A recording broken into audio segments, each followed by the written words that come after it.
Tonight's musical guest is Peeping Tom. There's not enough I can say about Peeping Tom's frontman, Mike Patton.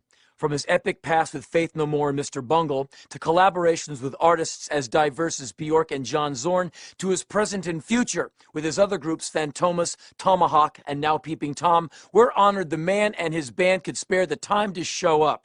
Here to perform Mojo off their self-titled album, this is Peeping Tom, live and uncut.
I've got several incarnations of this band depending on where I'm playing and who's available. These musicians these days are kind of like, young up-and-coming prostitutes.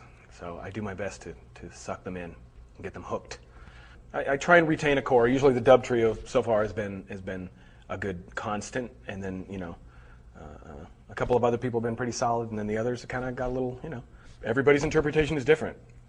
And I heard things today that I hadn't heard in any of our other incarnations, so it keeps it fresh a little bit. But on the other hand, it's exhausting. Always looking for new band members. So, you know, there's a push and a pull with it all. But it's a big band. It's a pain in the ass, but you know, that's what I love.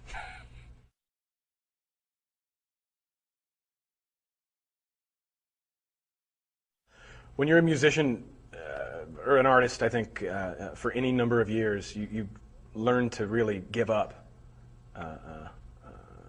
with what people call you. You know, it doesn't bother me anymore. I lost interest in what my music is called or how it's categorized, and in some respects, what people think of it many years ago. You got to stay focused. You got to keep doing what you do, and remember why it makes sense to you. And you know what? It's hard enough putting all the shit together without worrying about what you're going to call it, or how it's going to look, or how you're going to present it. You let the world figure that stuff out. You know, I'm sure someone could come up with something clever to call it. Leave me out of it.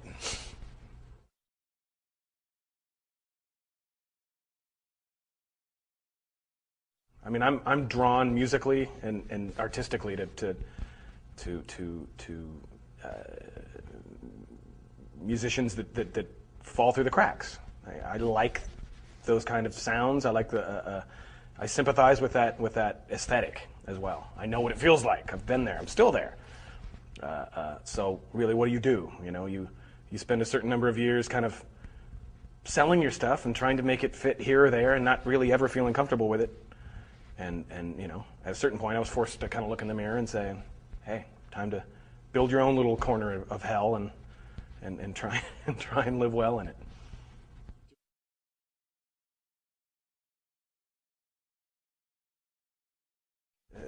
As an artist, you should be able to draw inspiration and from any and everything. You know,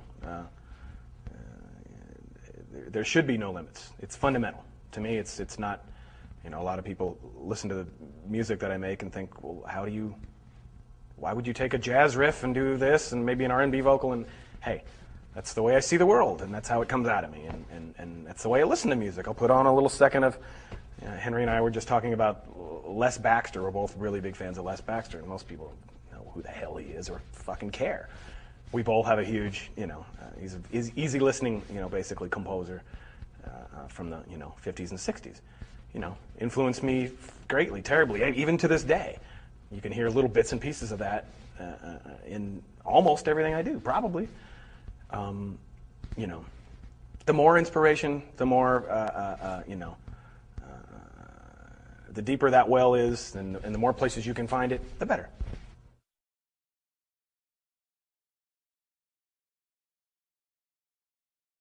Well, with the Peeping Tom project, basically, again, I find freedom by creating boundaries. You know, I got to put it in my own little box, meaning this Peeping Tom project is, for me, kind of it's a pop record. It's a groove-based, beat-based pop record, something I hadn't really done before. What does that mean? Okay, I'm going to keep the songs in basically about 3-4 minutes long, not too many detours, you know, no gibberish vocals, not too much noise. You know, a lot of things get automatically eliminated from the equation. But there's still a lot you can do within that box, and that's what I tried to do. I tried to involve different guests from different worlds, like Bebel Gilberto, a Brazilian, great Brazilian singer. A few rappers are on there, beatboxers. Nora Jones is on there, Massive Attack. A lot of these people come from, you know, different corners of the universe, but still, the trick is to weave them into the fabric of what I'm doing. So, you try and get them on the path. You know, you throw little crumbs out, and they try and follow you for a little while. But you got to make them feel comfortable enough on your path so they can do their own thing.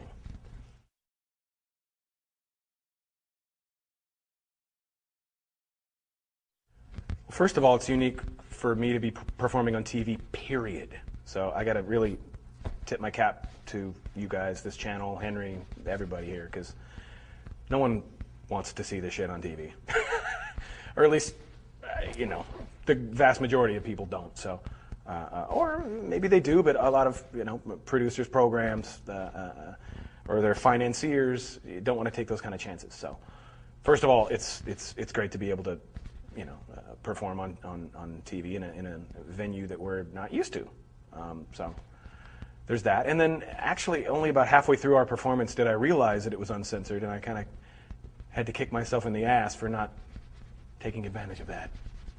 So fucking son of a bitch cocksucker. Piece of shit.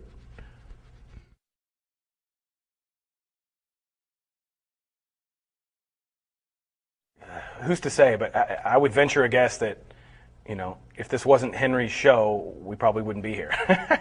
I'm just guessing, you know. It's a musician show. He, you know, I assume probably has a whole hell of a lot of creative control, and kudos to him. He's got a vision, and he sticks to it, and it's worked out for him. And he's, you know, I guess the more important thing is that he's a lot of people have the platform that he does, and choose to do nothing with it. And he's, you know, I think aggressively, he's shoving it down people's throats. And hey, more power to him.